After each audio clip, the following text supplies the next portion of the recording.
Hello, I'm Andy Agathangelo, the founder of the Transparency Task Force. The Transparency Task Force is a well-established certified social enterprise. We've been operating since 2015. Our mission is to promote ongoing reform of the financial sector so it serves society better. And there is absolutely no doubt in my mind that there is tremendous opportunity to improve the way the financial industry works.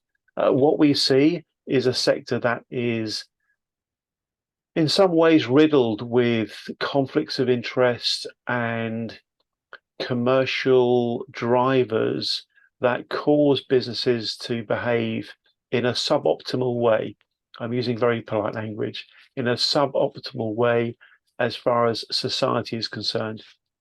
And of course, we have individuals within some of those not very nice organizations who behave in a particularly aggressive and egregious manner, putting their own interests before their company, before their clients. It really does happen. The financial sector is frankly known for it. And one of the reasons we know there is so much misconduct in the industry is because if you were to look at the data, for example, the data in violation tracker, you will see that the financial sector violates more in terms of fines against it than any other industry in the UK economy. And that shouldn't be the way it is.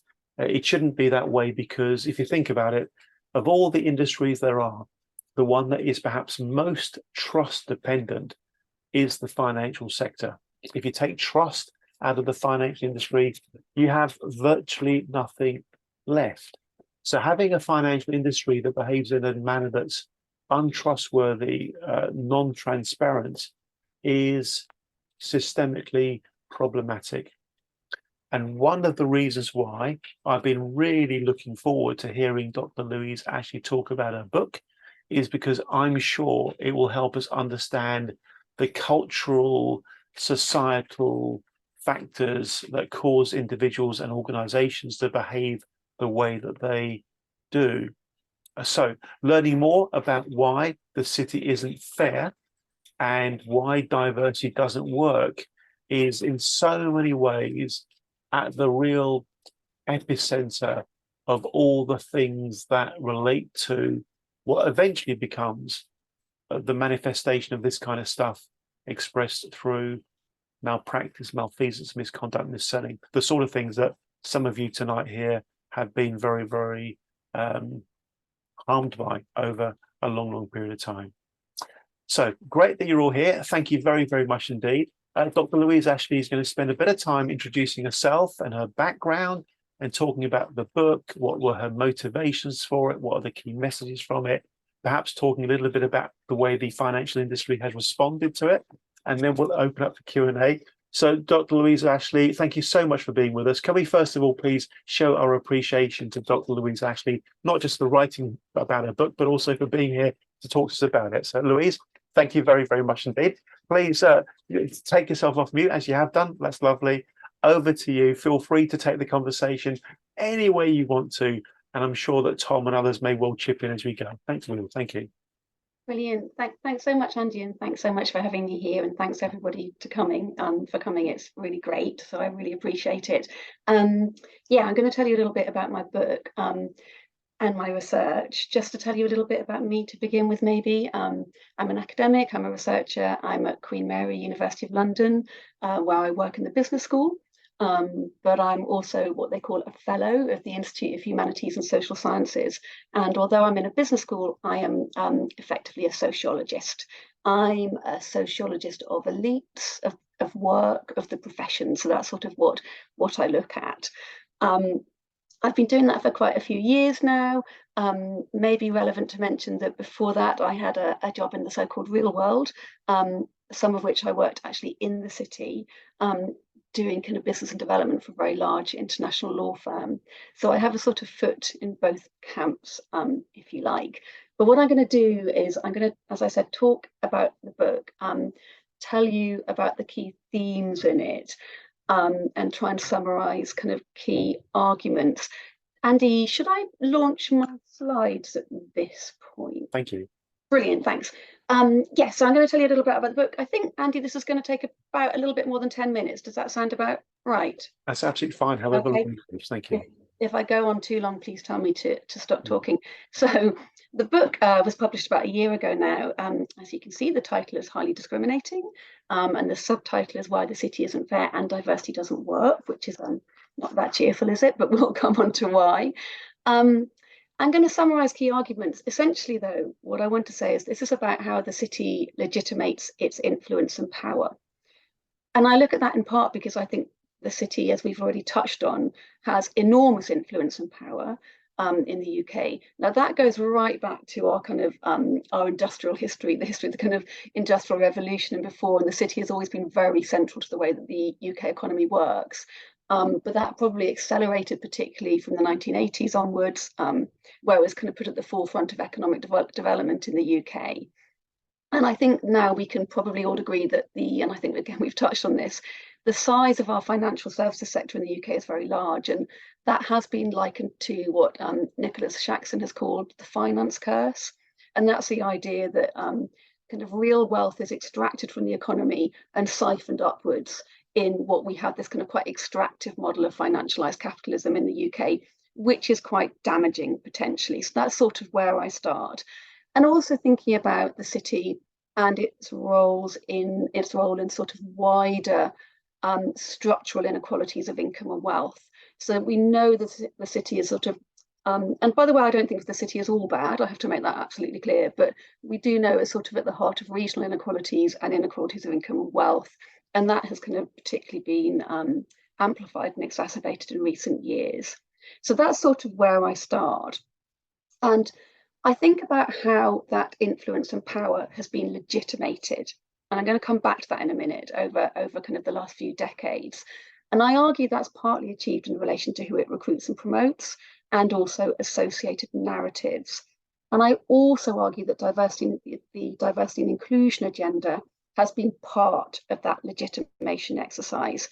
In particular, recently, we've focused very much on social mobility and opening the city in relation to social class, which is where my book is particularly focused. And I argue that although that does generate some change, its ultimate function, if you like, is to help protect the interests of city firms. And that helps to legitimate the wider inequalities to which they contribute and keep things pretty much the same. So I hope that makes sense, and please do stop me if anything I say doesn't make sense. But really what I'm going to get to is a sort of paradox. And I don't know if any of you have seen this quote on this slide here. It comes from a famous Sicilian novel called The Leopard. And in it, the author writes that if we want things to stay the same, things will have to change. And that's essentially the kind of paradox around which my book is focused. So I'll take you through that as quickly as I can. And sorry, lots of text in this slide. But if we start with some facts and stats as they apply to the city's top jobs in particular, which is where my book is focused. I'm not going to spend too long on definitions today, but what I mean here is predominantly kind of front office and revenue generating jobs, physically located in the City of London in kind of investment banks, asset management firms, and to some extent corporate law and accountancy firms, which act as their advisors. Now, if we think about demographics in the city, we don't have brilliant data before Big Bang in the 1980s or earlier than that, but really, and again, very briefly, the city at that point was a relatively upper class, even quite aristocratic place. And that's evident with the figures on this slide. Now, interestingly, and perhaps we'll come back to it was also during this period pre-Big Bang, defined by relatively high trust. And there is an argument that very close networks of sort of family and patronage help to generate that atmosphere of high trust, that kind of notion from the old stock market that my word is my bond. And there is an argument that that's broken down, or quite substantially broke down during the 1980s and beyond. Again, maybe we'll come back to that. Now, the narrative is that after Big Bang, the city opened up to a wider demographic. And to some extent it did. But when we look at the data, what we see is a pattern of continuity alongside some change. So to provide just one example, the Sutton Trust released data in 2014. Sutton Trust is an educational charity, which demonstrated that around 60% of leaders in financial services were privately educated. That compares to about 7% of the UK population. That's even higher in private equity and asset management. So essentially, we saw some change post-Big Bang, post-1980s.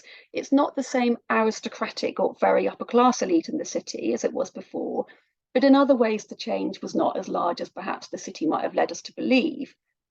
And it appears that people from more affluent, middle, and upper-class backgrounds have a pretty tight grasp on the most senior and remunerative positions, and they will often actually also be male. Now, in terms of why that matters, there's many reasons. I won't go into all of them at once or today.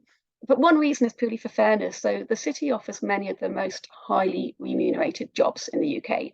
So who gets them affects the class structure of the whole of the UK. Now, another reason perhaps is an apparent fast track from the city's top jobs into elite politics. And that's developed over many years. It seems fairly comprehensive by now. And it's not insignificant, perhaps, that many of our political leaders are often fairly privileged themselves as well, in terms of education at least. So we could argue that in terms of kind of professional background, but also demographics, we are governed by a set of people with a highly specific and arguably rather narrow set of interests, which really feeds into that model of financialized capitalism that we have in the UK. Now, again, events over the past decade or more remind us that kind of including 2008's catastrophic crash also suggest that the city is not very safe. Now, again, there are clearly many reasons for that, but in terms of social class, we do, as I say, have a fairly homogenous financial and professional elite. And one danger of that is perhaps a tendency towards a certain level of groupthink, for example. So that, in a way, leads me to the underlying puzzle that I address in the book.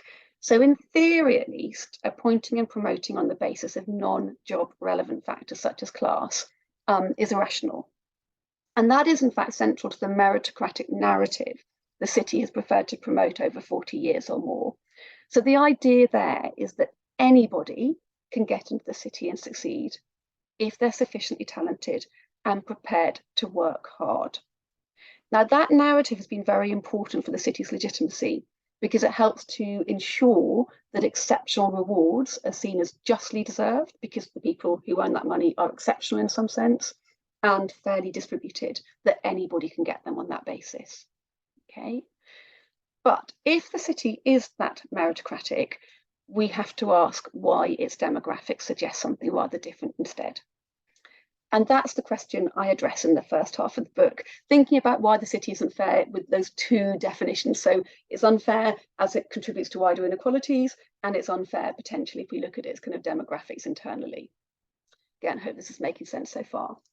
Now, I argue that these class and other inequalities offer elite city firms particular or certain benefits, particularly as they pursue legitimacy.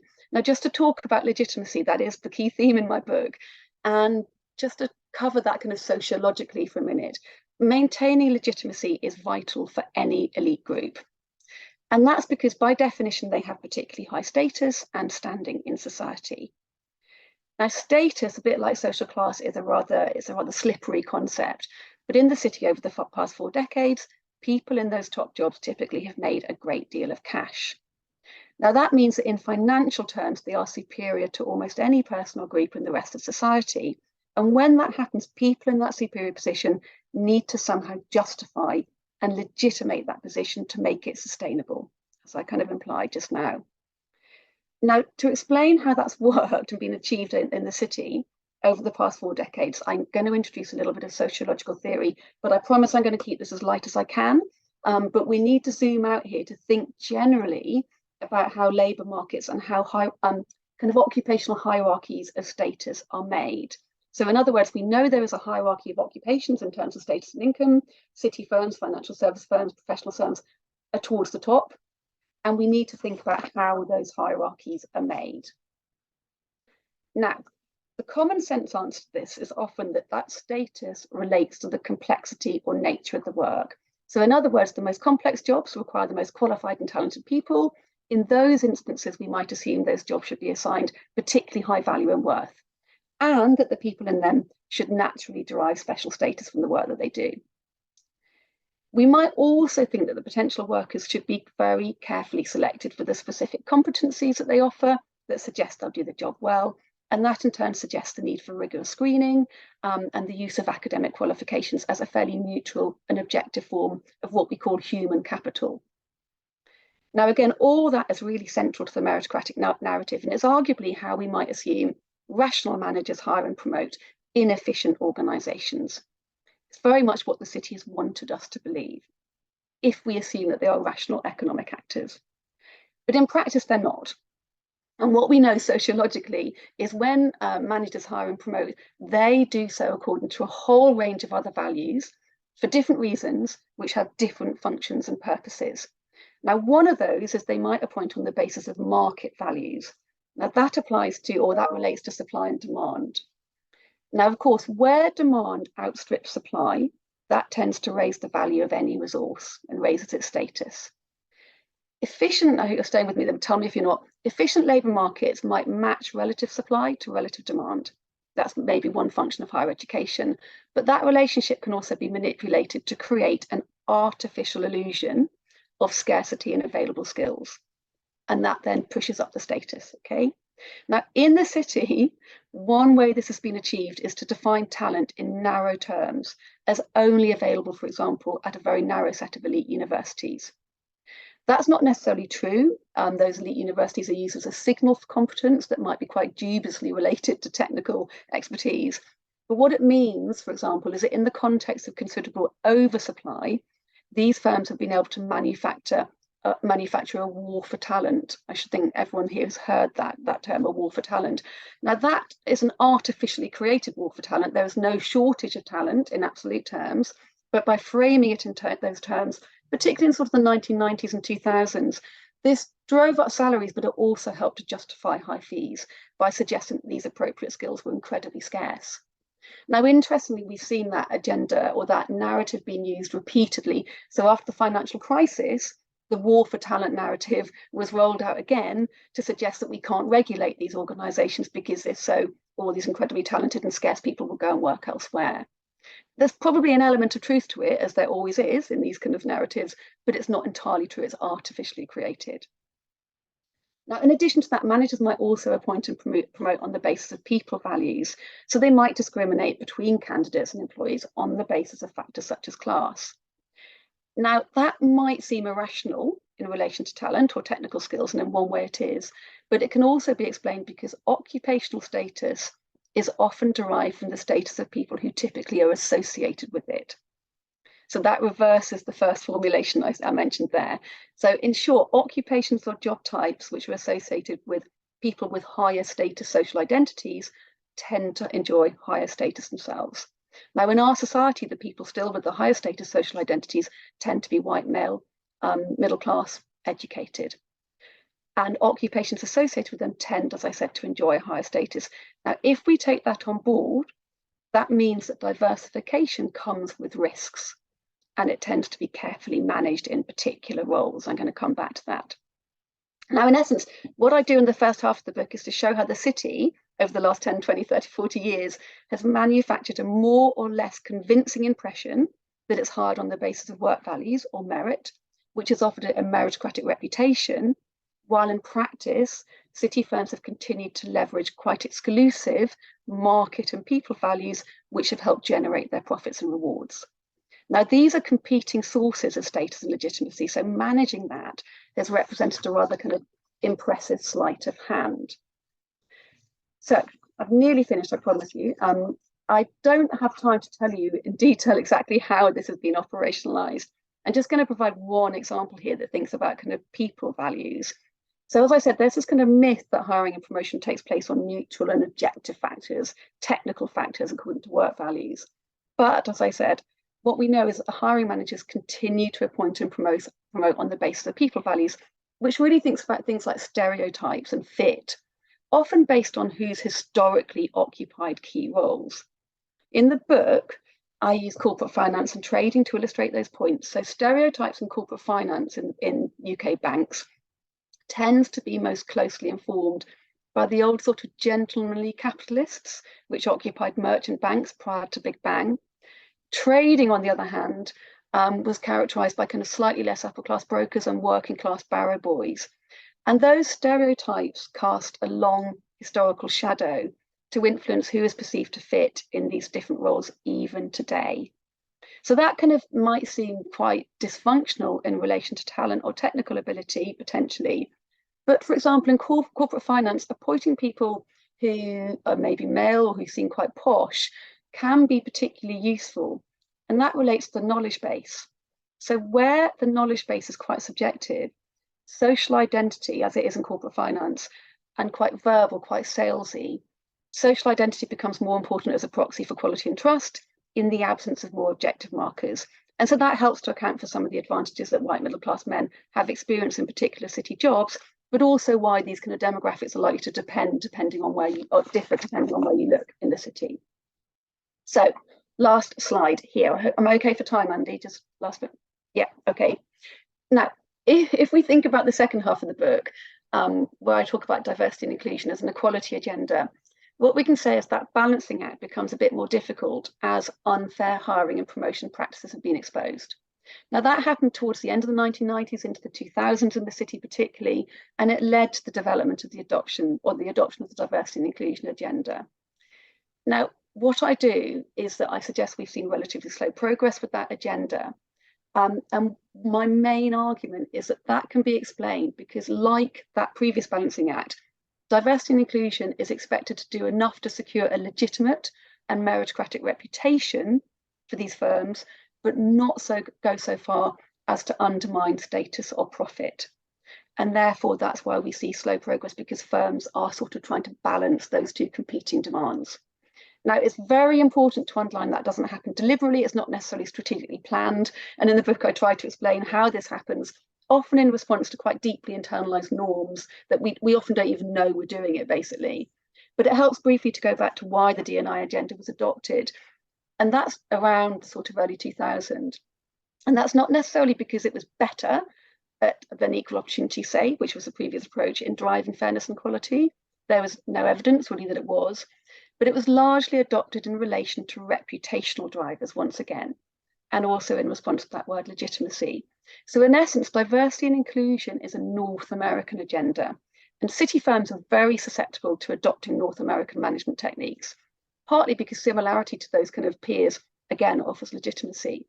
So D&I kind of diffused from that North American context into the city, where it was then taken up and applied to a rather different set of problems, which is problematic in itself. But the key point here, I guess, is that because D&I was primarily a response to reputational issues, that helps to suggest a kind of explain a slightly superficial approach, because we know from a great body of sociological work that when that is the case, interventions tend to have a fairly kind of cosmetic approach. And that's because rather than going to the root cause of the problem, kind of structurally in terms of inequality, the problem they have to solve is one of reputation, and they can do that by kind of more tinkering around the edge. Now, we can talk about what works better in practice, but one final point is often that we think addressing inequalities is a matter, as I said, of economic efficiency. It doesn't make sense to discriminate on non-job relevant factors or to avoid making full use of all available talent. And I know, Tom, that's a point that you make in your brilliant book. And that's a completely valid economic argument. It makes sense economically. But sociology reminds us that inequalities and exclusions have this kind of political purpose with a lowercase p. I'm not talking party political there. Yeah. Last of all, there is a wider context of that I just want to talk about, which is that our organisations and our society are extremely hierarchical on the basis of income and wealth. Now, that creates a perception of relative scarcity at the top, and it makes it even more important that wider audiences believe those rewards are justly deserved and fairly distributed. So in other words, they're available on the basis of merit. That's vital for social cohesion, but it also makes sense for current elites to preserve their rewards by keeping some people out. And essentially where I finish the book is to say that the UK and the city have been extremely good at that. They've been excellent at allowing enough change to maintain legitimacy and social cohesion while keeping current hierarchies and underlying inequalities intact. I think in the UK we're probably at a tipping point where that social cohesion is starting to dissipate, partly because inequalities have become so wide. And so this is my very small attempt to kind of show how that has happened in one particular space, and to make that more transparent. And we know that the city is not very good at that. Yeah, So thank you so much for listening. Sorry if I went on a little bit long there. Not at all, not at all. We could have listened to that for a lot longer. Um, wow, you've managed to cover so much ground in such a short period of time, Louise. You really have. Thank you very much indeed. I don't know about everybody else, but my mind is spinning with all kinds of thoughts and ideas and questions that have been stimulated by what you've been talking about. Um, I'm going to be quite selfish and just kick off with a few questions myself, if I may. And then we'll go to everybody else. I think everyone else will have found that very interesting indeed as well. I might struggle to make my point in a clear way, so help me out here. You might need to do a bit of joining the dots for me, Louise. Okay. When ordinary people think of highly talented professionals in all walks of life, they seem to almost have this mystique about them, this kind of aura about them, as if they've got access to secret special information, as if they understand things that we ordinary mortals can't possibly understand. And if I think about the process of growing up, you're almost kind of indoctrinated into thinking that way. You know, there are doctors, there are surgeons, there are investment bankers, there are lawyers, all these powerful, important people who in some way have something special about them. And because of that, we kind of allow ourselves to be subservient to them in so many ways. And it feels kind of normal to do that because everybody else is doing the same thing. And it's almost expected that that's the case. Somewhere within that, in my older, more cynical years, I'm starting to see that, the thing I've just described, as an almost deliberate societal mechanism used by the powerful and the elite to kind of justify their existence. And I'm hoping that some of what I've just said chimes with some of your book, because it seems to me that your book is basically saying this is actually a system that has learned how to game the system to make people think that they need to look up to these folks in a particular way. And within that, you've got this lack of equality and lack of diversity and lack of social mobility, and frankly, all the sorts of things that I really hate.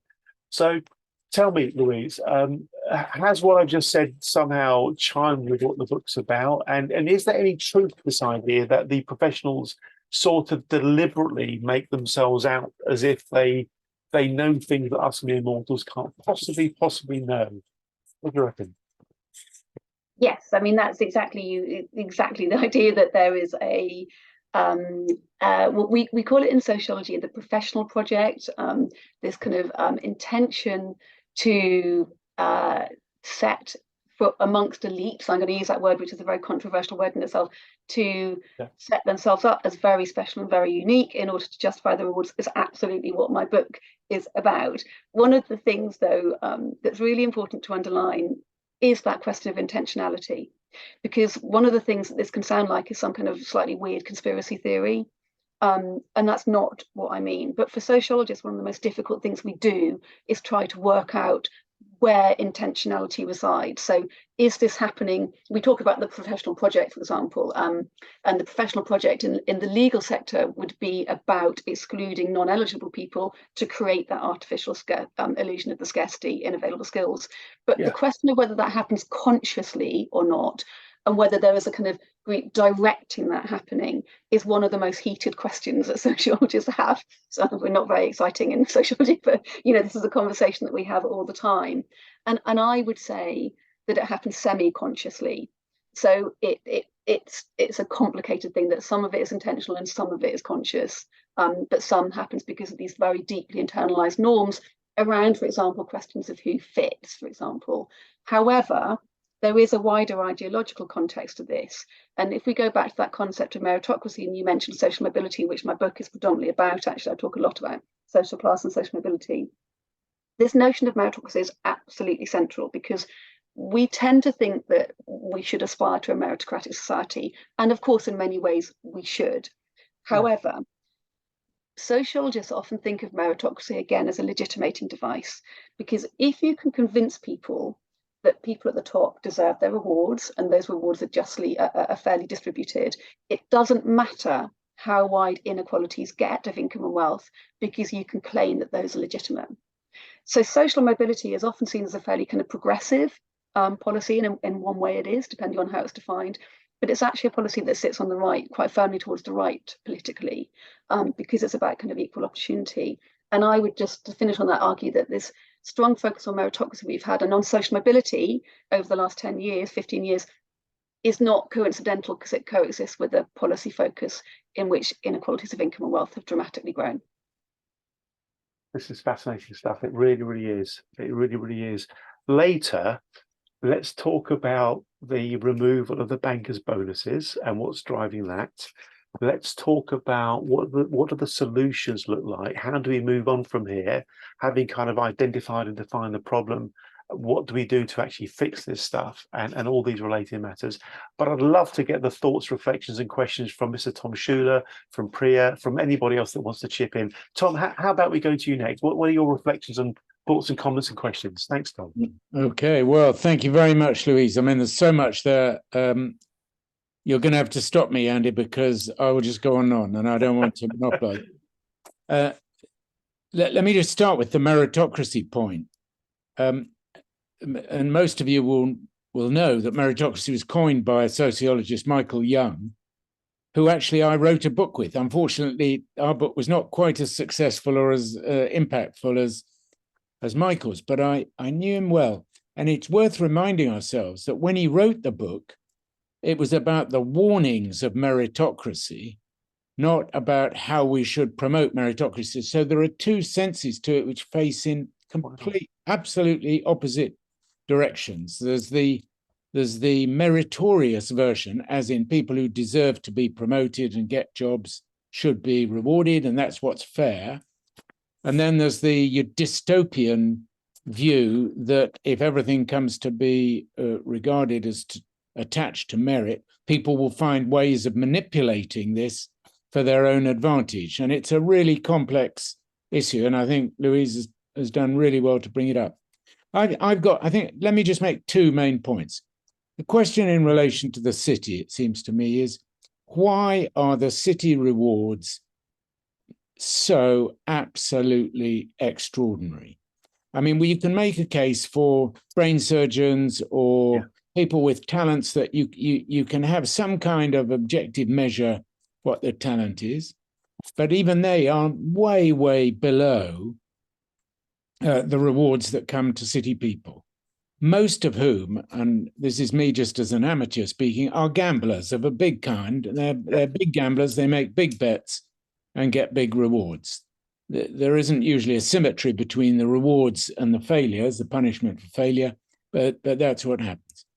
And so the question is, what are the talents that they actually bring? I mean, gambling is people are good gamblers and less good gamblers, but is it something, and as Louise made the point, is that something we as a society should value and reward to the extent that we do?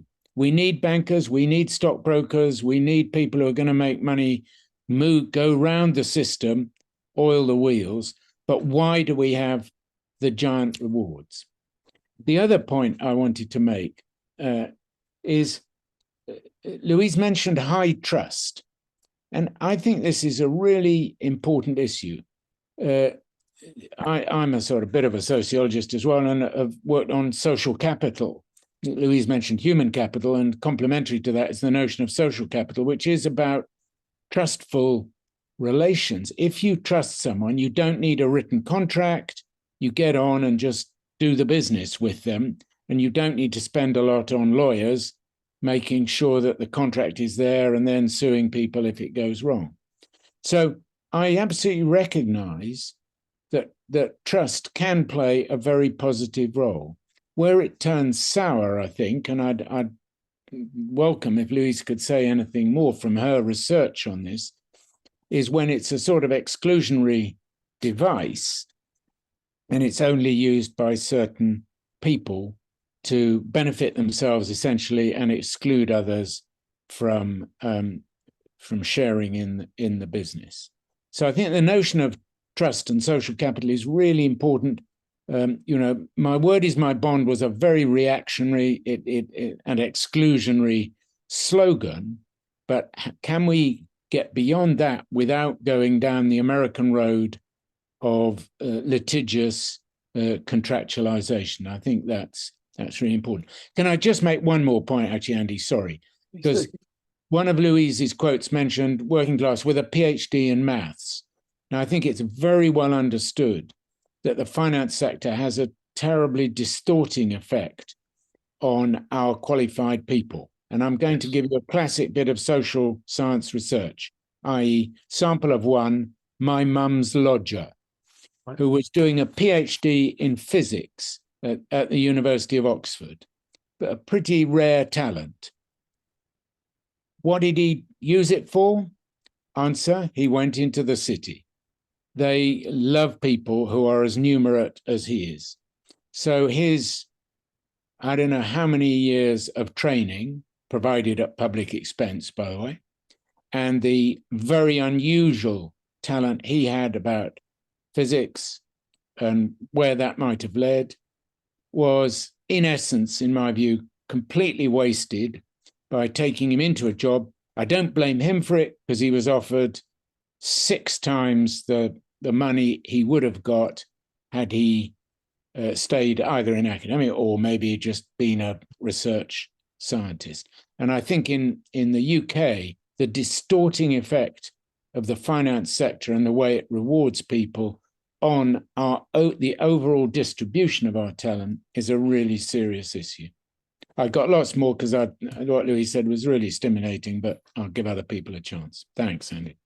Tom, thank you so much. Again, so much food for thought there. Louise, your reflections on Tom's comments, please. Thank you. Yeah, thanks, Tom. I'll try to. So yes, absolutely. For Michael Young, meritocracy was partly a dystopian concept, which is kind of what I'm getting at here. On that last point, I just want to. Well, actually, no. I'll start from your first one. Why are city workers paid, or people at the top of those jobs paid so much? It's partly to do with their market situation, isn't it, and their closeness to relative profits. But one of the kind of things that I try to do in the book is to underline that, or kind of denaturalize that association. So there's this kind of sense, as I'm trying to get across, that maybe that the city is trying to promote that because the work is unbelievably complex and unbelievably special, and there's so few people who can do it, that is what justifies this incredibly high pay. And I'm trying to suggest that actually it doesn't. If you look at it, that's not quite true, but it's true in parts. Like, it's not so, and that's, like all good myths have to have an element of truth. So if you think about your incredibly clever physics graduate with a kind of PhD in physics, of course, objectively, someone like that is incredibly well qualified and likely to be incredibly clever.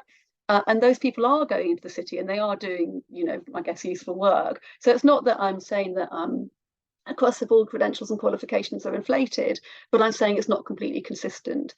One of the kind of points there is that if you look across different jobs in the city, in a sense, they're most likely to be meritocratic in a sense where the work is most technical. So those very numerate graduates or PhD candidates will go into more technical, more numerate areas. And because the work is, the knowledge base is more objective, and this is true for trading up to a certain point, you either win or you lose, then you tend to be measured on more objective versions of performance. That's less so in other parts of the city, particularly obviously kind of corporate finance. So it does depend on where you look.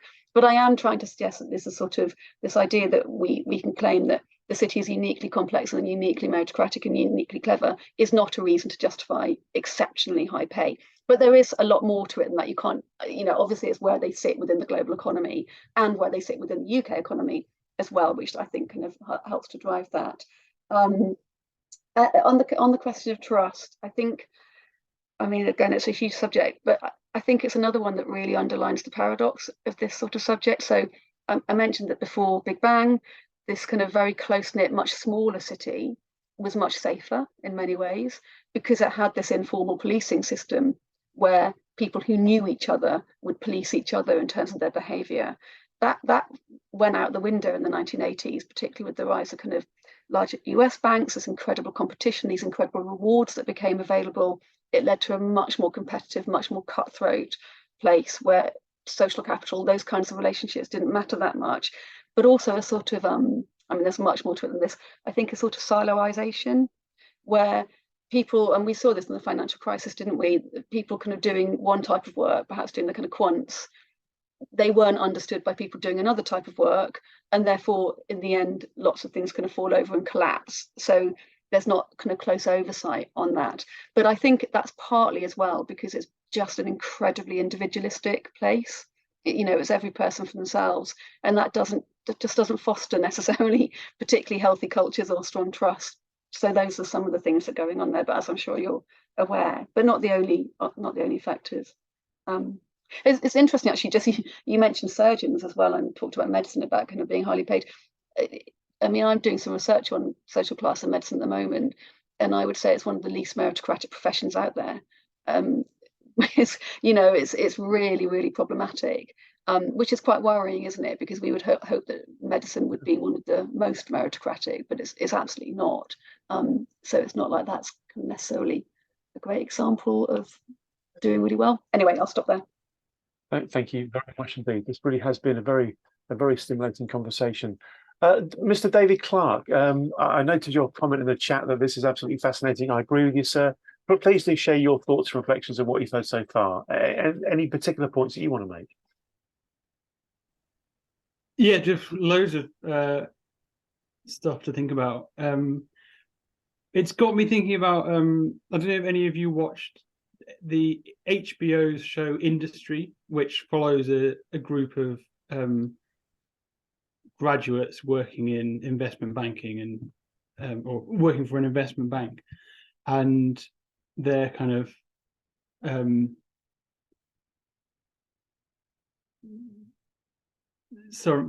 they're grappling with the culture of it and some of the moral questions that it throws up. And there's a scene in it where a couple of them go to a recruitment dinner at Oxford because there's these really high-flying graduates who could basically get pretty much any job, like at the top of any sector they like, whether it be an NGO or law, politics, and the case that these young people working for this investment bank make is basically everything, whatever sector you go into, it's kind of, you start out trying to do something good, but there's always going to be like concentrations of power, people kind of bullshitting, excuse my language. But the thing that investment banking has going for it is that's kind of out in the open. Like he says, like that one of them says, we're the market leaders in the worst stuff. So there's no kind of pretense of like doing anything that's like good for the world or honorable, but so like the saying that they are openly amoral. Is that right? They're openly amoral. Yeah. Yeah, but it's meritocratic, and if you're another line he says is we can make you big in your own life. That if you want a real sort of fair competition where you can prove yourself based on your abilities, like this is the place to do it. Which seems to fit in quite a lot with like what you said, Louise. I guess my question is whether the amorality that is kind of conveyed in that conversation is reflective of what you understand of the culture of the city, that there's, or do people still have some idea of what they're doing as having a kind of wider social purpose of any sort? Thanks for that question. I think it really depends. I mean, this is fascinating. I think this is part of the legitimacy, right? So I think that I think that banks in the city and elsewhere, well, in the city, have a single purpose, which is to maximize profit for themselves and their partners or whoever works for them. I think that in order to position themselves as employers of choice, particularly for young graduates, they think that they have to project the idea that they have some sort of underlying purpose that is towards some version of the common good. And that is more or less convincing. I think that people working within these firms, and this sounds much more critical of them than I mean, because I think most people working in the city are just trying to earn a living, and I think that's fine. Do you know what I mean? I don't think this will kind of applies for everyone, but I think it's really important if you're working there often for people to convince themselves that these organizations do have some wider purpose. And I see that particularly in kind of younger graduates kind of going into the city, that there is this kind of need to believe that there is, because I think otherwise it just creates too much cognitive dissonance. No one thinks of themselves as kind of nakedly amoral and really not giving a shit, basically. And so I think there has to be some level of kind of rationalization around that, and definitely banks play on that. I mean, I think that I was kind of doing research in the wake of the financial crisis, when bankers really were the baddies of the kind of society and the economy, and there was a lot of worry within organisations then that would be a massive retention risk, because people would leave because they didn't want to be seen as the baddies.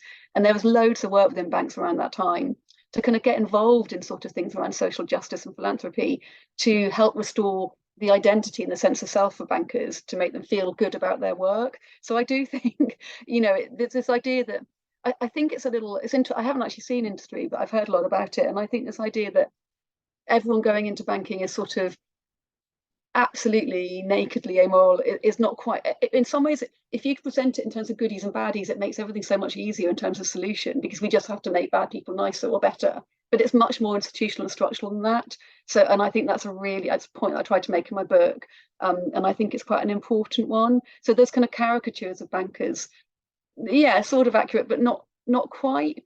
But also that idea that they are very wedded to the idea that you can go into these banks and it will be entirely meritocratic, and you will prove yourself purely on your performance. And it's really, it's sort of true in the sense that it's a money meritocracy, but in order to get in a position where you can maximize profit and performance, it probably helps a lot if you're a white middle class man. So you know what I mean? It amongst all white middle class men, I'm being kind of speaking generalization here, then yes, it's a meritocracy. But if you're not one of those, it almost certainly is not. So it's a lovely kind of conceit, isn't it, to believe that's the case, but it's not borne out by the reality. Thanks, Louise. Thank you, David. I'm going to share something that made me laugh, folks, and then we'll go to Mr. Bob Compton and perhaps Sunil Sharma. Sunil, you didn't get a chance to introduce yourself earlier, so please take the opportunity to do so in a short while, okay? But if I may, Louise, let me just share something with you all that I found quite funny. So it's an article. It's a few years old. Okay, so this goes back to 2019, I think it is. Yeah, 2019. The psychopathic traits possessed by students who want to work in finance. And I find this next sentence really funny. It is something of a cliche to say that banks are full of high-functioning psychopaths. The propensity for banks to employ the charmingly amoral was well documented after the financial crisis. However, a new study suggests that the psychopaths who aspire to work in finance are only semi-psychopathic. They don't display the full range of symptoms, just some. I really did find that quite funny. It may be true, but I really found it quite funny. Mr. Bob Compton, let's go to you for your thoughts, please. And Bob, do you think, as I do, that the pensions industry is probably the nicest, most human part of the financial industry? I know we've both got pensions backgrounds. Do you think I'm right in thinking that the pensions industry is perhaps somewhat more caring than the investment banking types? Bob, what do you reckon? Well, the answer to that question, Andy, is yes, I do agree with you. Primarily because most people don't actually choose to go into pensions. They fall into pensions because nothing else has occurred. And most people, particularly pension fund managers and stuff like that, by pension fund manager, I mean people of operating pension schemes, paying out pensions to people. They're very concerned in making sure those pensions get paid on time and looking after their pensioners, their employees, former employees of companies. That's sort of changing now with the sort of demise of DB schemes and the move to defined contribution schemes. So yeah, in terms of the financial industry, the pension side is probably better, but obviously, Louise, you've been talking about what drives the meritocracy and what drives the high wages or bonuses that are paid to bankers and the like, and it's profits, it's purely as profits.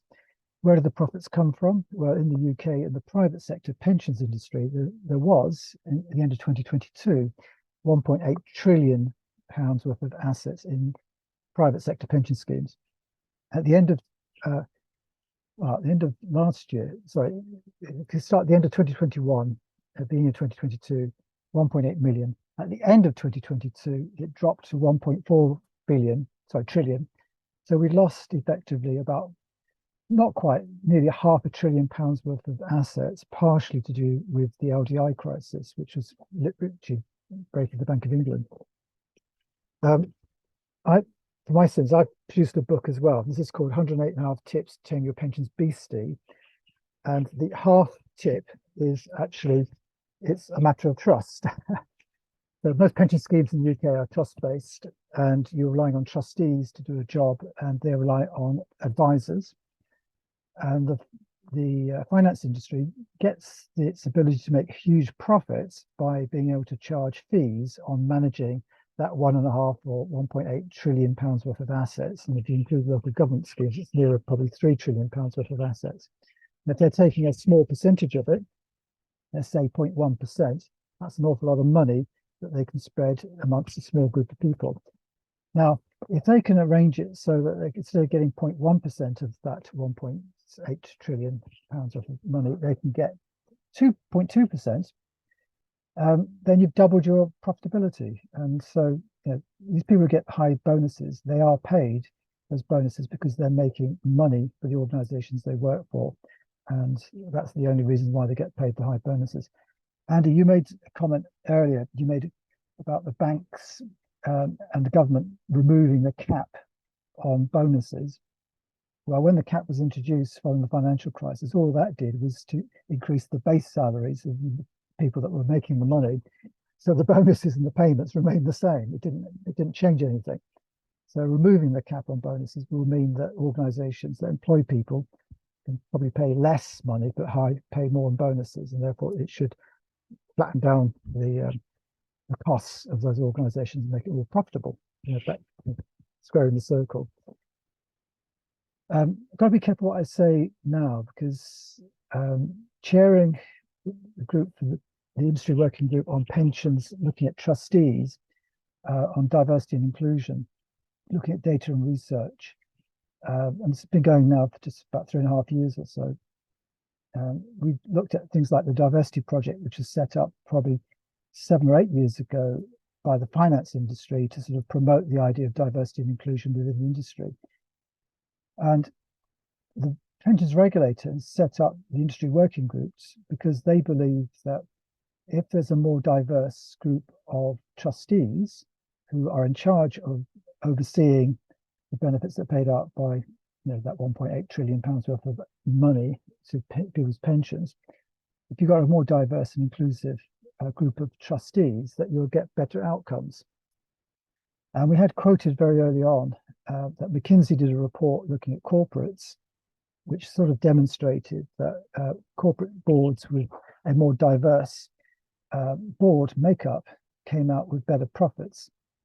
But when you actually look at the actual research that's been done, there is no research out there. There is no proof. There is nothing.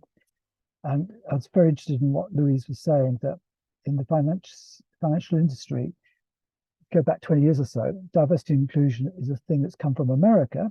And a lot of the corporate merchant banks are actually American owned, and I can understand that. But it's interesting that certainly over the last 3 years, what I've seen is that within government, this is government quangos, this is DWP, this is the FCA, this is Bank of England, the Prudential Regulatory Authority, there's probably a couple more. There is a group looking at diversity and inclusion as to how they could promote the diversity and inclusion agenda in government circles. And obviously the TPR is part of that. And the industry working group was effectively set up to see how diversity and inclusion could actually be improved in the long term by various actions that can be taken. And there are certain people who think, well, regulators should be regulating pension schemes. They shouldn't be going into areas which are outside the original legislation. And this is what we call regulatory creep. And so I have to be careful what I say. But so far, we've looked at around about 140 papers done on the question of diversity and inclusion. And this is worldwide. And the majority of them are all dealing with corporate boards. But in the area of pensions, which is what we're tasked with looking at, there were 6 papers in total. Some in America, one in Canada, one in, I think it was something like Kenya, all over the place. There's nothing, absolutely nothing.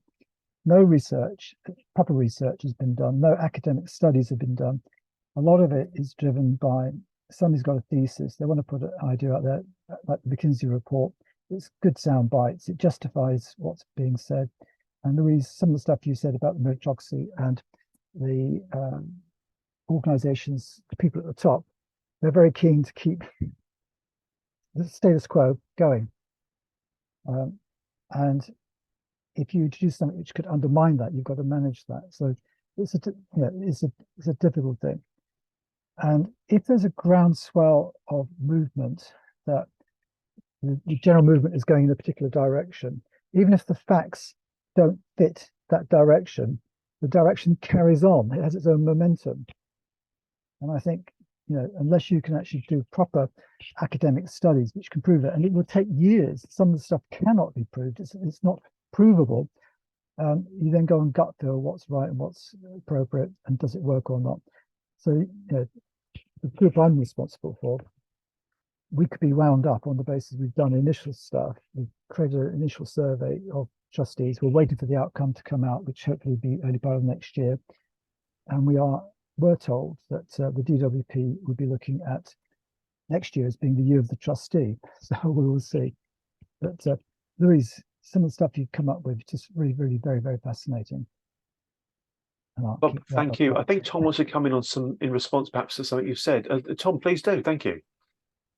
Well, I don't want to cut across Sunil. I was just saying, I think that Bob's raised the issue of the role of pension fund trustees. I think this is hugely important for a whole number of reasons. And I'll need to reflect on what he's said, but I don't know of any work on the impact of diversity on the performance of pension fund trustees. But I do think there are terrific challenges now in the environmental issues facing them on investment policy, as well as general social equity issues. And there's a very, as I understand it, Bob, you're the expert, lively debate on the fiduciary duty of pension fund trustees. And what I find really interesting is who is training the trustees? Who is responsible for developing their capacity to think through these issues? But sorry, that may be a bit of a tangent from Louise's book, but I think it's relevant because of these are people responsible for billions in single pension funds and making at least accountable for decisions. And it's a really, really fantastic area that we need to know more about. Well, Tom, the Trustee Act of 1921 basically says a trustee needs to be effectively like the man on the Clapham omnibus, somebody who can make sensible decisions based on the evidence put before them and to ask questions.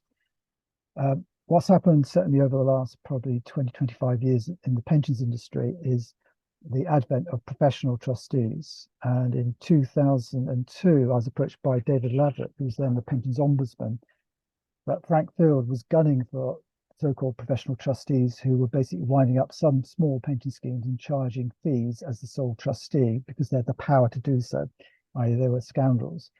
And that led me to creating what is now the Association of Professional Pension Trustees.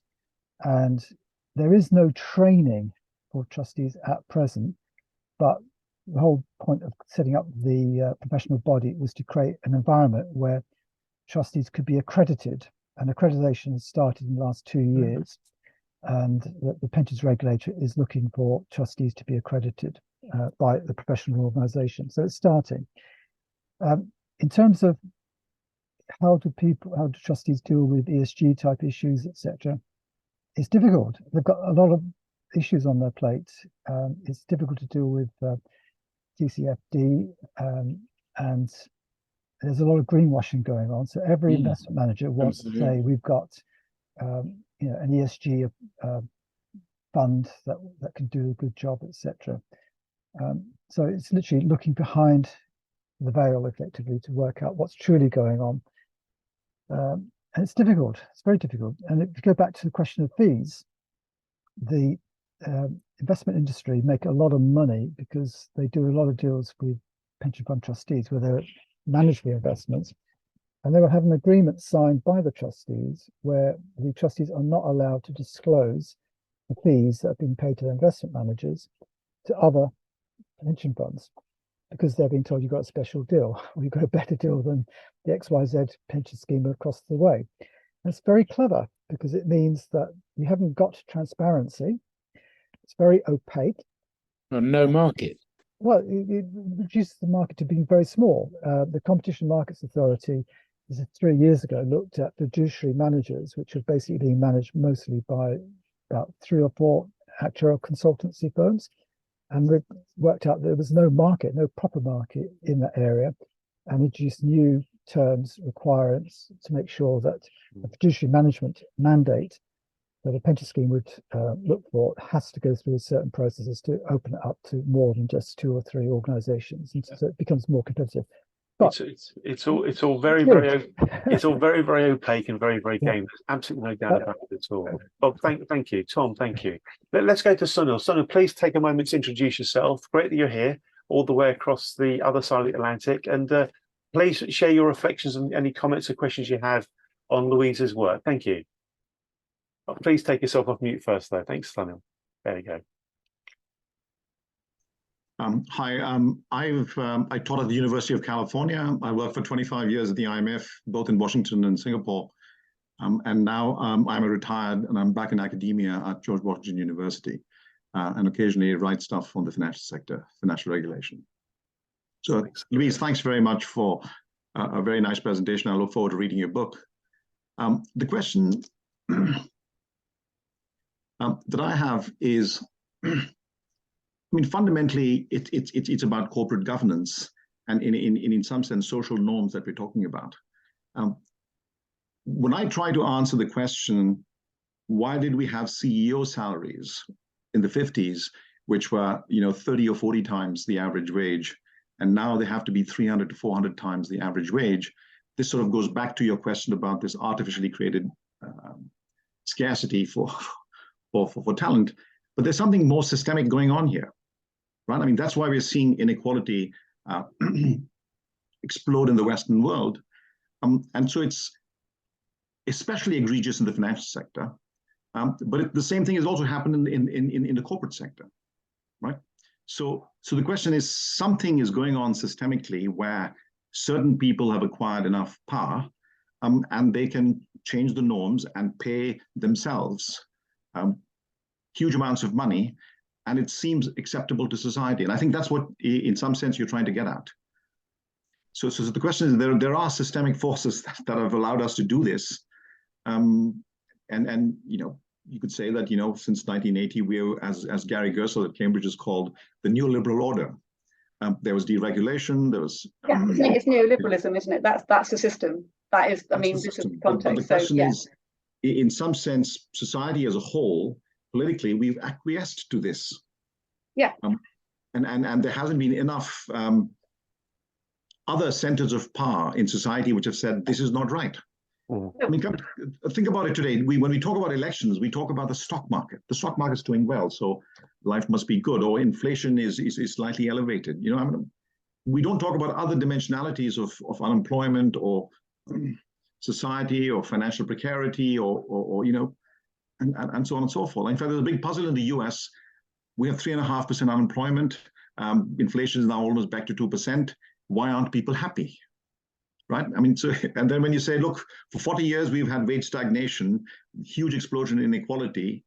People can't afford health insurance. They can't afford educating the children at university, and you wonder why people are unhappy. Yeah. So I'm just trying to understand the systemic forces that have allowed us to agree to this in some The sense. systemic, it is neoliberalism, and it's a classic, isn't it? But the triumph of neoliberalism is to convince us there is no alternative.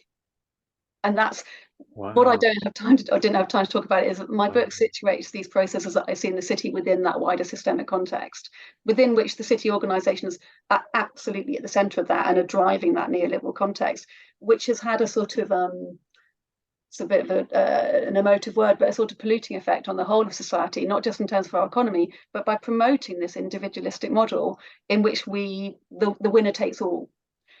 And the idea being that that's okay because the winner is the most meritorious person, therefore they deserve to take everything. Now, that's not actually true, but it's the narrative that has been promoted as part of that neoliberal system. And it's been enormously, amazingly effective. And so my book is very much situated within that wider context to say, well, but how have they got away with that? How have they done that? And who are they? You know, who has done that and how have they got away with it? And obviously my focus is on the city, but my whole emphasis on how this has been legitimated is exactly to show how that happens. And again, that goes back to the point I made earlier, which is very difficult to, it's very difficult to identify a group who've got some kind of conspiracy and they're intentionally doing that. And I'm not suggesting it's happened. But what I am suggesting, as others have, is trying to show how this sort of discourse, this narrative has infiltrated our psyche to make many of us believe this is the way things has to be. And there is no other alternative, basically, no other model of capitalism that we could adopt. And one thing I will just say on that is that the response to my book within the city has been very interesting on that point, because when, and I am the most minnow, and I'm not overinflating my sense of importance or power here, but at a very micro level, it's been quite important, because when I've made these points, they are quite aggressively shut down by people who are relatively powerful in the city. And the way they often do that is to make it personal. So they will launch personal attacks at me that are very effective at trying to kind of make me not say these things. So I'm accused, for example, of promoting lazy narratives, of having got it wrong, of not having done my research, of not understanding what's going on. And that's used very, very clearly. And it is interesting to see how that can happen in a very sort of micro level. But I think generally it happens at the macro level as well. So the system is neoliberalism, which takes us on to what we can do, which is really, really challenging to do that. But I think the smallest thing we can do, but also the biggest, is to challenge those narratives, to make them more transparent, to show how power is working. Because I think if we can understand how power is working, that gives us a better chance of challenging it. But that's a massive, massive thing. Can I just say very quickly, I've jumped in here on top of Sunil, so I'm so sorry. I'm going to stop talking. But on the profits thing, Bob, absolutely, I know that they make profits because they are close to the money and therefore they generate, they're paid a lot because they have high profits. The point of my book is to underline that they don't make those profits because they're so much more talented or cleverer than anybody else in our economy. I mean, to some extent, some maybe, but not only. It's because they're in the right place at the right time. And the meritocratic narrative is sort of overlaid over that to justify those exceptional amounts to make them seem legitimate. But that in itself is not what's generating them. So I hope that made sense. I'm itching to come in with 3 points, 3 really, really quick points. Firstly, I think Maggie Thatcher making the comment that apparently she didn't actually make, but anyway, the comment "there is no such thing as society" was a pivotal moment in time. I think from then onwards, society is being kind of taught the idea that selfishness is good, that greed is good, that I am is what matters. And we took the wrong fork in the road at that point. Compare, contrast the kind of the era of love in the 60s with what Margaret Thatcher brought about. Such a massive difference. That's one point there. The second point, Louise, if you're getting this kind of pushback from the industry, then join the club. Believe you me, the TTF gets exactly that kind of response. And it's actually a compliment to you, Louise. You're doing things that they don't want you to do. Please take it as a compliment, although I would not be surprised if it sometimes felt hurtful. I would not be surprised if that's how you felt about it. But in reality, if that's how you're responding, it means that you're shining a light where they don't want the light to be shone. Sunlight is the best disinfectant. And the final point I'll make before we go to Richard, and thanks, Richard, you've had your digital hand up for a few moments here. The final point I'll make is that I come to the same conclusion that you have, Sunil and Louise, etc. There is a wider systemic issue. I don't think we're going to fix our society until we fix our democracy. There is something wrong with the way our democracy works. It is actually a non-democracy. It's a faux democracy. It has the perceptions of a democracy, but it's not a true democracy. And all the time we don't have a true democracy, we'll have a society that is dysfunctional, and we'll have the ability for the few with the power to capitalize on that and harness that. And the lack of diversity and the lack of equality are all ultimately some of the many, many manifestations of that. It's been such a wonderful conversation, folks. Mr. Richard Loxton, thank you for your patience. Please come in with your thoughts. Thanks, Richard.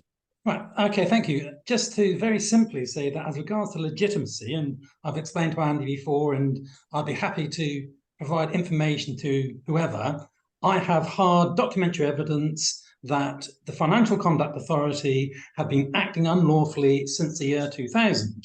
When they were set up, one of the fallacies that was expressed is that the Financial Services Authority was disbanded in 2012. That is not true. They just changed the name. And unfortunately, from Louise's perspective, is that what I have found is that if you put women in power, they just behave like men, and in the bad way that men are presented. Now, that's highly controversial, but I do have hard documentary evidence to support that.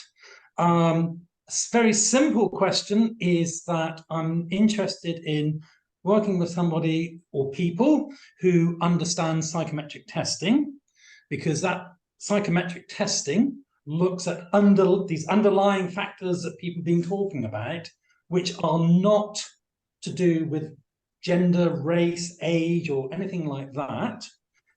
So that's a very specific question. I would like to hear from anybody who knows about psychometric testing.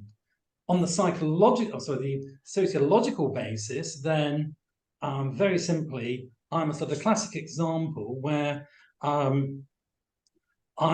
do not fit the narrative that you have to be academically qualified to succeed, in the sense that I don't know if people understand what the 11 plus was, but the 11 plus was a degree, a test taken at 11, and you were focused. If you failed the 11 plus, which I did, I failed the 11 plus, then your future, I might have become a carpenter. I was actually born on a farm, but I didn't fancy milking cows, and I was no good at driving tractors, so I had to do something different. Now, if I'd been born 10 years later, I'm probably affected by something called dyslexia. Dyslexia would have been picked up. I might have done a computer science degree. Now, one of the things that may totally contradict a lot of the other things is that, unfortunately, there are aptitudes which are not to do with the ability to pass exams. The ability to pass exams is one aptitude. The ability to do things is a different aptitude. Now, unfortunately, which may seem that having worked with in high security information systems, a lot of the people who work in these high security information systems are male. They're also on or near the autistic spectrum, and English might not be their first language. Now, that's highly controversial, but that is my personal experience. Another thing in my personal experience is all those sort of bad things. I got married to a nice upper class woman who went to Bristol University, did a degree in languages. She sort of had a fairly sort of high-powered job in market research, and her brother was Cambridge graduate. She went to Bristol University. Her brother went to Cambridge. Her eldest brother went to Cambridge. He was a purchasing director for the Foreign Office. The younger brother was seen as being the sort of black sheep of the family. He failed all his exams, but he became a trader. he made a shed load of money, then he lost it.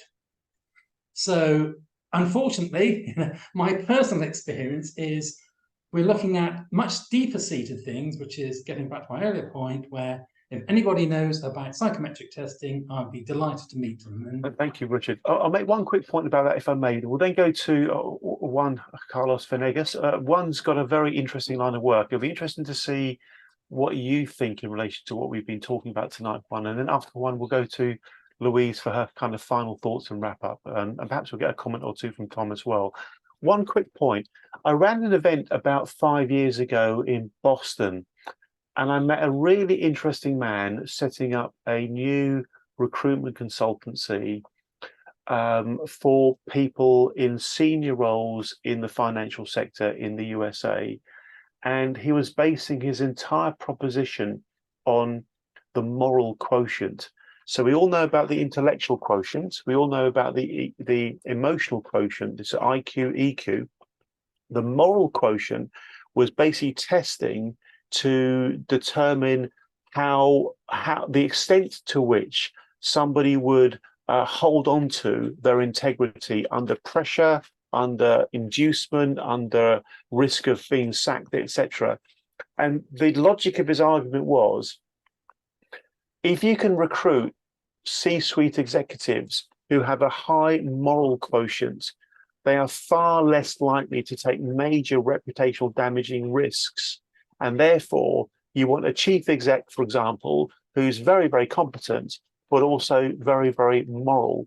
Not necessarily because of the morality of it, but because that kind of person is far less likely to enable the organization to be crushed on the rocks through some catastrophic reputational harm. Juan, we'd love to hear from you, sir. So please tell everybody a little bit about yourself and the kind of work that you do. And I'd be interested if your line of work informs you that there are particular types of people in the city and in the industry who do bad things. Thank you, Juan. Thank you. Thank you, Andy. I'm a forensic accountant, and coming from general practice, then I started to move into fraud prevention, fraud detection, and fraud investigation, including economic crimes.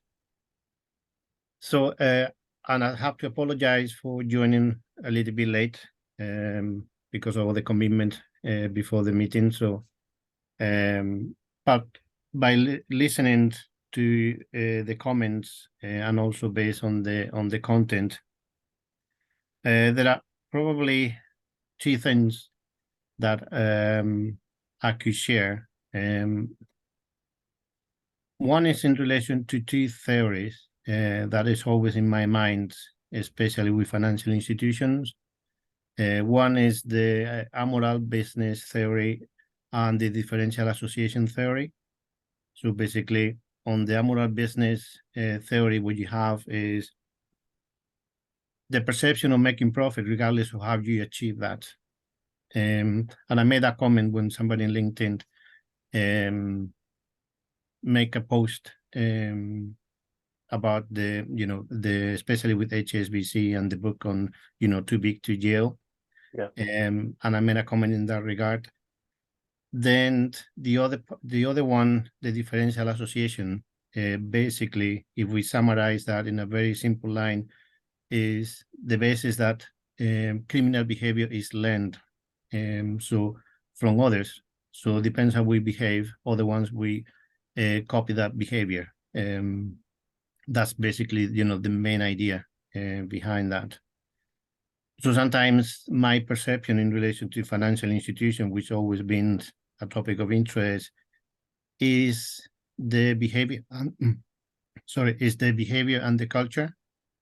And on that point of the corporate culture, is something that I also made one of the biggest bank in the UK aware on a letter.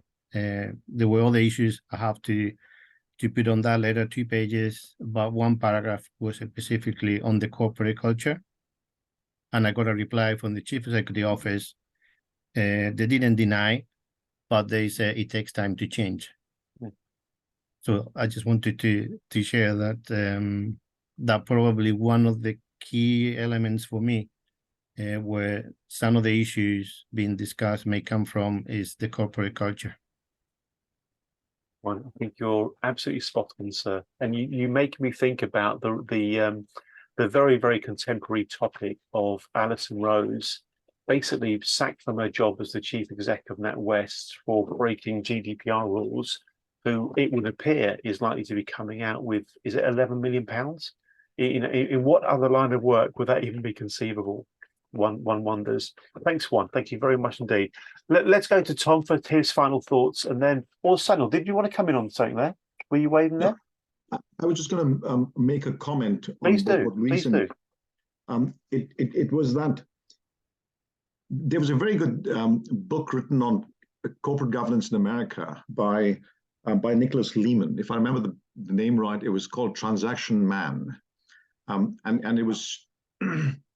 And it sort of evolves and shows how we went from an institutional view of corporate governance to a much more transactional view of corporate governance. And I think earlier when we were talking about the systemic issues, I think especially in the financial industry, that became very important. And you can see the kind of behaviors that we're talking about, immorality, it's your individual gain as opposed to societal gain or for the common good and so on and so forth. So that's part and parcel of the systemic issues that we're discussing here. And I think that it sort of relates to corporate culture, social culture, or what we find acceptable and not so acceptable. But it was a nice book. It was by Nicholas Lehman. I think he used to write for the New York Times, and it's called Transaction Man. Sunil, this is such a rich conversation. I managed to just find it. I don't know the book, but I found it and I put it in the link in case others want to take a look. Sunil, thank you for your contribution tonight. It's been great from everybody. Thank you very much. Tom, your final thoughts and reflections, please, and then we'll go to Louise. Thank you. Right. Well, very briefly, and just coming back to, the focus of the discussion was Louise's book.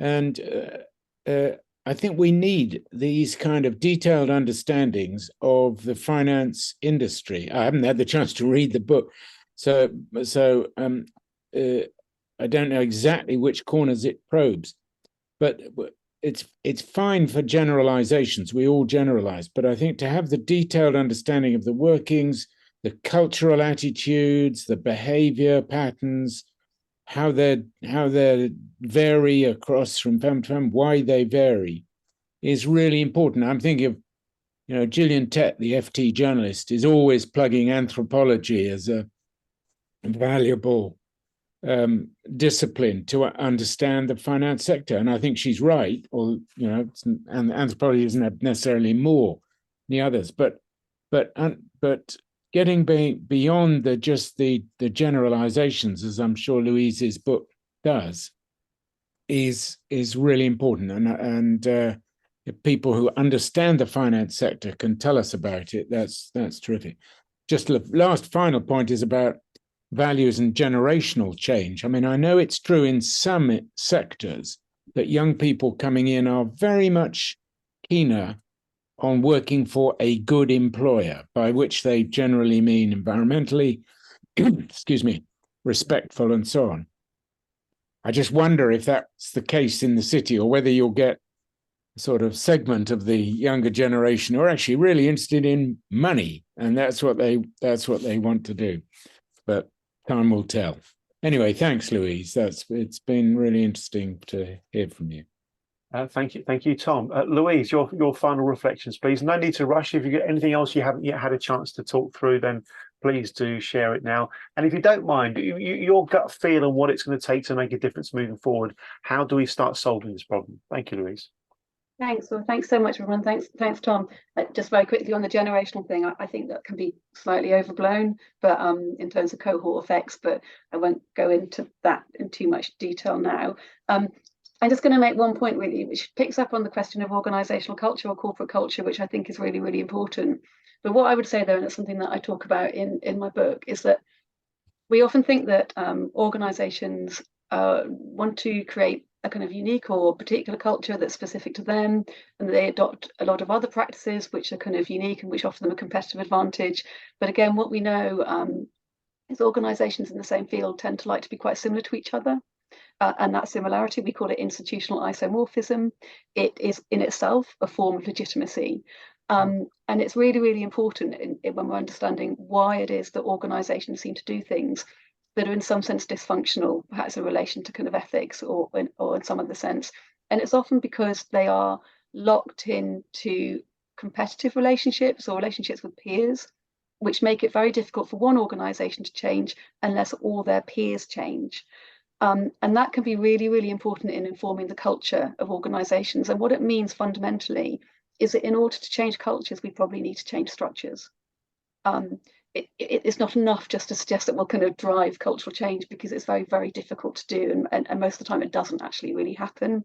So we do need to think of this. We need to keep coming back to systems and structures, and we need to start right from the very top and think about what our government system does, what our regulatory systems do, in order to drive the sorts of cultures that we have, and recognise that change has to happen collectively. Again, we've talked about kind of collectivism and individualism, and we know that within neoliberalism, we've created this incredibly individualistic society, the kind of greed is good society. But in order to generate change, we need individuals and organisations to work as collectives in favour of the common good. My view is that can only be driven probably by at the level of the state, one way or another. Yeah, that's sort of where my best prospect is for thinking about how things change over a much longer period. Louise, thank you so much. Thank you very much indeed. So much.